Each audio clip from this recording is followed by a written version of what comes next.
What's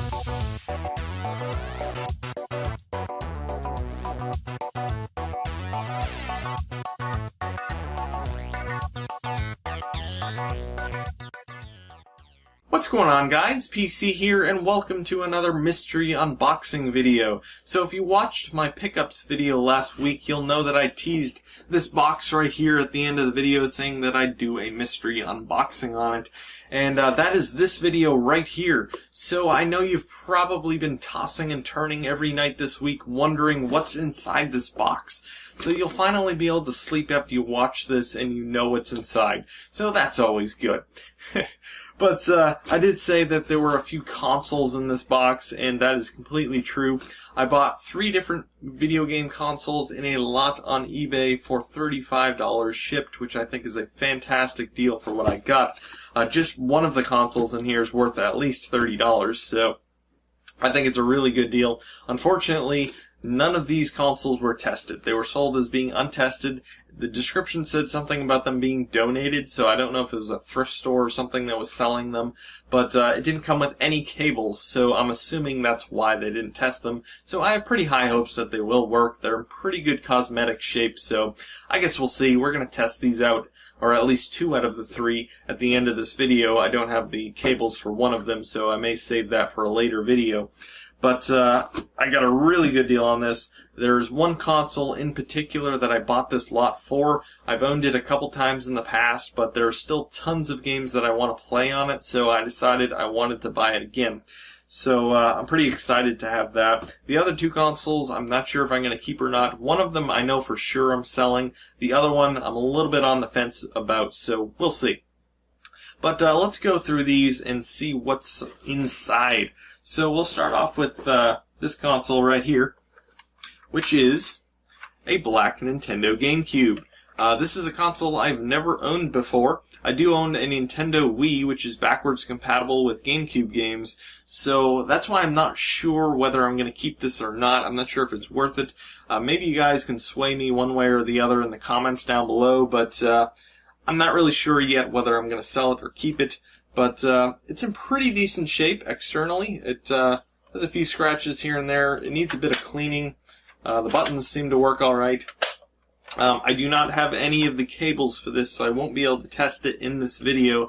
But maybe I'll do a future video once I get everything I need to test it out. I need a controller, I need the power cable, the video cable, a game, maybe a memory card. So I'll have to get those at a later date. But for now, hopefully it does work, but we'll see later on. But this is one of the consoles with the component output on the back, which is pretty nice. I know this came in a couple different models. One just had composite output, and the other had component output as well. So I'm pretty happy that this one has the component output as well. But yeah, pretty nice shape cosmetically, and hopefully it does work. We shall see. Hopefully, like I said, in a later video when I have the cables for it. But let's move on. So the next thing I have in the box here is a Game Boy Color. This is a lime green one. I used to own a Game Boy Color. I will not be keeping this. I'll be selling this. I was actually surprised that this actually sells for around $30, which is pretty crazy. I didn't think they were really worth that much, but apparently it is. So this is pretty much going to pay for the entire lot, which is really cool. It's one of the reasons I bought it, because this will be easy to sell, and I'll get most of my money back with this. But I do have a game I ordered to test this out, and I'm sure it'll work. These things are hard to break, so... And it actually does have the battery cover, which is pretty crazy. It's I don't know, everybody seemed to lose the battery cover for these things, but yeah, it's in pretty nice shape. Again, needs a little bit of cleaning up, but we'll test this a little later in the video. So the last console we have in the box is the one that I purchased this lot for, and that is a PlayStation 2 Slim. I owned a PlayStation 2 a couple times before, like I said. The PlayStation 2, the original model, was actually the first console I ever bought with my own money. All my consoles before that were pretty much all gifts. But the PlayStation 2 I bought with my own money. I bought it off of eBay. I think it was maybe $110, something like that. It came with a couple sports games and a controller. But I ended up selling that when I bought my PlayStation 3. And I ended up buying a PlayStation 2 Slim, I think it was a few years ago, and I just didn't play it, so I ended up selling it. But lately I've just been seeing a lot of games that I want to play on the PlayStation 2, and I don't own a PS2 anymore, and now I do. So yeah, I'm really looking forward to playing some of the games that I've never played on the console before, as well as going back and playing some of the games that I really liked on the console previously, like Hot Shots Golf 3. It's an amazing, great golf game. I actually have a game right back here that I never sold, which is a pretty underrated game in my opinion, and that is Sega Superstars. This is an iToy game. I know a lot of you are thinking, ew, but the iToy actually is pretty good with this game. I think it's a really underrated game. I had so much fun with this, especially the Virtua Striker game in this. It's a lot of fun. And I do plan on getting an iToy, which are dirt cheap now, so I can play this again, so that's pretty cool. And some other games that I plan on getting for it are Need for Speed Hot Pursuit 2, and I'm trying to think, Dark Watch is another one. I never played that before, but that's a game I want to get for it.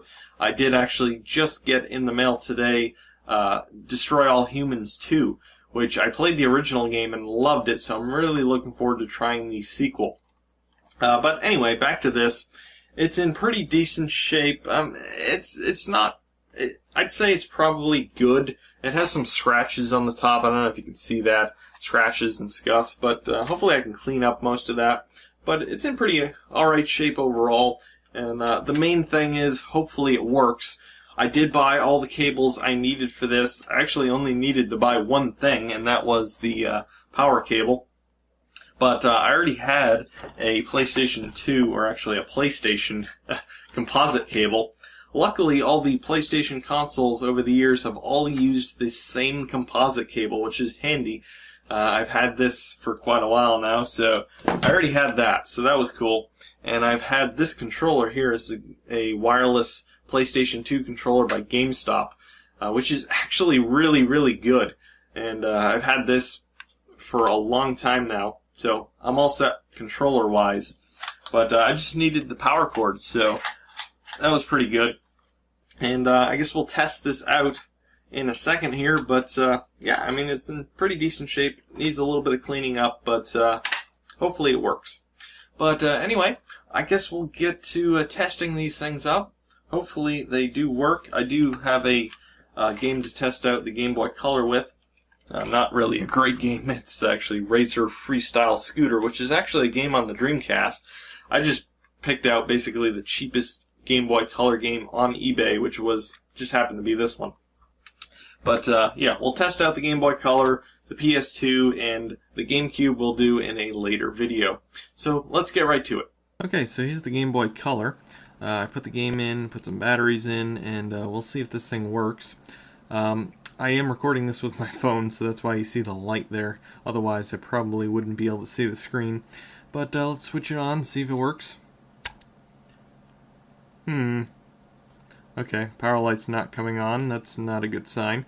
Well, let's see what we can do with this. What I'm going to do is open it up and see if I can see anything obvious that I need to fix. And we'll go from there.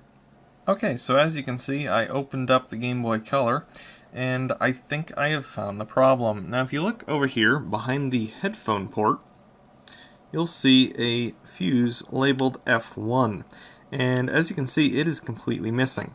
F2 here is an example of what it should look like. You should see a black square fuse right here, but it is completely missing, which is really weird. But what I plan on doing is soldering these 2 points together, and hopefully that will fix it. So I'll update after I do that. Okay, so it's not the cleanest soldering job in the world, and as you can see, I burnt the wire a bit there, but I got the job done. So let's put this thing back together, and hopefully it'll now work. So let's put the back on here, and put the batteries in. Cover on, game in the slot, and let us try it out. Oh man, there it goes. Game Boy. And the game is starting up. Sweet. So the screen's not coming in too great there, but you get the idea anyway. Just try out the game here just for a second, just to make sure all the controls work and all that. Here we go, Razor Freestyle Scooter. Let's turn the volume up here. She doesn't seem to be playing anything at the moment. There's the volume, right? Yeah. Championship, whatever. Novice.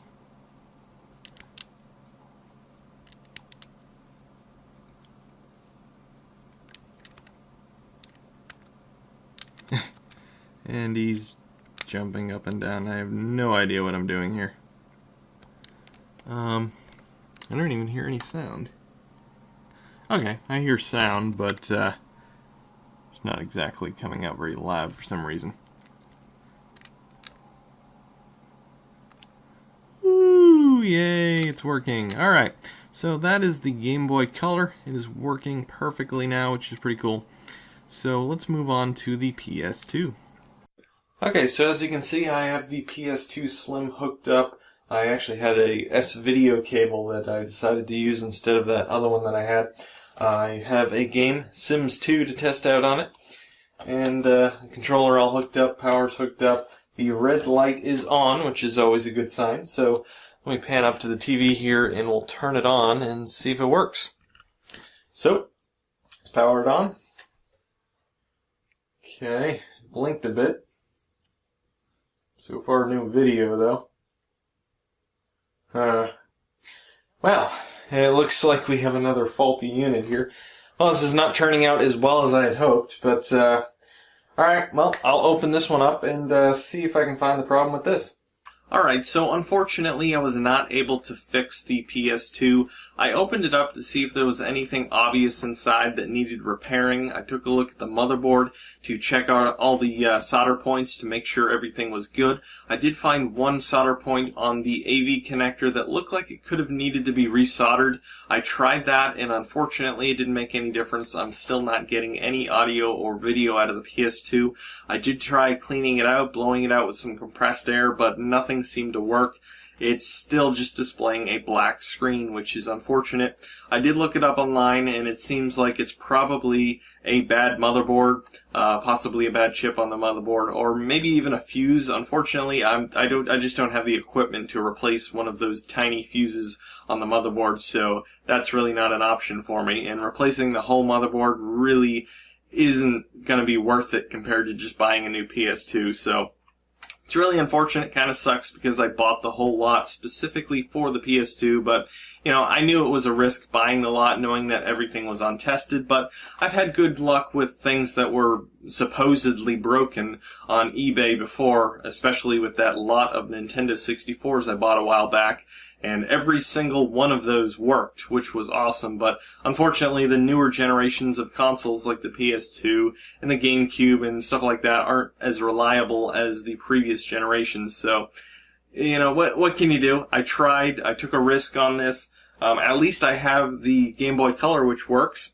I did find out it does need a new speaker. Even with the volume turned all the way up, I can still hardly hear it, and it's kind of crackly. The headphones do work, but I guess the speaker needs replacing, which apparently is really easy to do. I already ordered a speaker for it. It was only $4 on eBay. Apparently you can actually replace the speaker in this with a DS Lite or a DSi speaker. I ordered a DSi speaker, and I'm going to put that in. And supposedly that'll give you even better sound than the original speaker, which makes sense because it's newer. But that's pretty cool. Hopefully I'll be able to sell this for about $30 or at least $20 or so I'll get most of my money back with this. So at least that's good. Whether this was a good deal or not is kind of hinging on the GameCube now. I don't have any cables to test it, like I said, so I guess we'll see. If that works, then this was still a pretty decent deal. But considering 2 out of the 3, at least initially, didn't work, that's not really a good sign. But I guess we'll see. Like I said, I'll probably do a video on the GameCube a little bit later when I have the cables for it. But anyway, guys, this has been another mystery unboxing. I hope you enjoyed the video, and if you have, please comment, rate, subscribe, and thanks for watching.